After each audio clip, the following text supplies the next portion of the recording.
पिताश्री, आप कहाँ दृश्य हो जाते हैं? मैं कितनी चिंतित थी।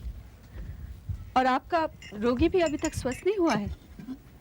मेरी अनुपस्थिति में तुम भी रोगी को संभालने में योग्य हो, मुझे तुम पर विश्वास है।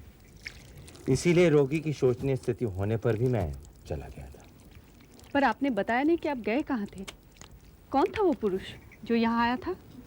असुर भाव था उसकी आंखों में। किस कार्य से आया था वो?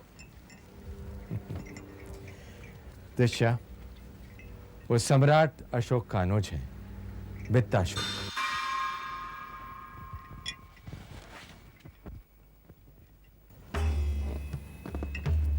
तुम तो अवश्य जानती होगी कि जब अशोक सिंहासन पर बैठा था तो उसने अपने सारे भाइयों का वध कर दिया था। भाग्यवश नवजात वित्ताशोक बच गया था। पर उससे भेंट होने के बाद तुम इतनी क्रोध में क्यों हो?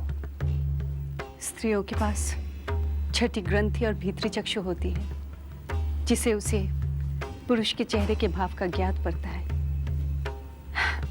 भूल जाए वह सब। वित्ताशोक हमारा विषय नहीं है। मैं सम्राट अशोक से भेंट करने गया था। क्या? पर क्यों? सम्राट नवबुद्ध है। उनका संपूर्ण जीवन परिवर्तित हो गया है। पूर्व के सम्राट और आज के सम्राट सर्वथा भिन्न है। वे उनके किए गए पापों पर पछता रहे हैं और अपने पापों पर प्रायश्चित करने के इच्छुक हैं। तो सम्राट की निष्ठा देखकर एक पिता के नाते मैं उसे नकार नहीं सका। पिताश्री, आप सत्य ही आप? हाँ, सम्राट अशोक तुम्हें सभी सम्मान और ऐश्वर्य के साथ पाटलिपुत्र अपनी पत्नी बनाकर ले जाना चाहता है। मैं अचंभित हूँ। अचंभित हूँ मैं।